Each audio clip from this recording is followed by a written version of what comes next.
This is Idaho News 6. Imagine becoming a surrogate mother for an international couple with the intent to give the baby to the parents as soon as it is born. But because of a pandemic, travel restrictions are in place.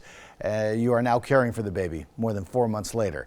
That's what happened to one Idahoan because the baby's biological parents have not been able to travel here from China to pick up the baby. Idaho News 6 reporter Stephanie Garibay has more on the story. Emily Crislip decided to become a surrogate after giving birth to her son in 2018. She knew she wanted to give the gift of motherhood to someone else. We couldn't imagine what we would do without our own biological child. And so we started looking into surrogacy and decided to apply to some agencies in California. The process started out normal. By September of that year, she was chosen to be the surrogate for a couple in China. And in May 2020, she gave birth to a baby girl. So their plan was to get here before the due date, and we were going to let them be in the delivery room. So they were going to be a part of it, see her be born. And so when she was born, they were supposed to get their own room at the hospital with the baby. And then my husband and I would have had our own room.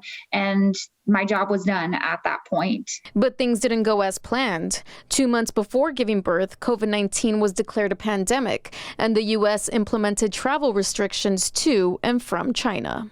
I actually had some people I work with like, what about the baby's parents? And then I was like, oh, shoot, I don't know what's going to happen. And so that's kind of what started bringing up conversations like, okay, what's going to happen if they can't get here? The biological parents had the option of having a nanny agency care for the baby, but instead they asked Emily and her husband if they would step in. So we were like, well, all right, we'll take care of her. You know, it'll be like a max 4 weeks.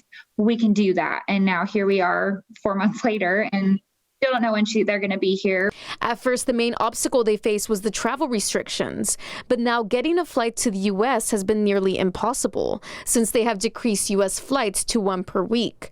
And although the future is still uncertain, Emily says she is happy to care for the baby in the meantime. So we'll just keep taking care of her, keep doing what we're doing, and then just kind of take it a week at a time until there's something more set in stone when they're going to be here. In the Magic Valley, I'm Stephanie Garibay, Idaho News 6.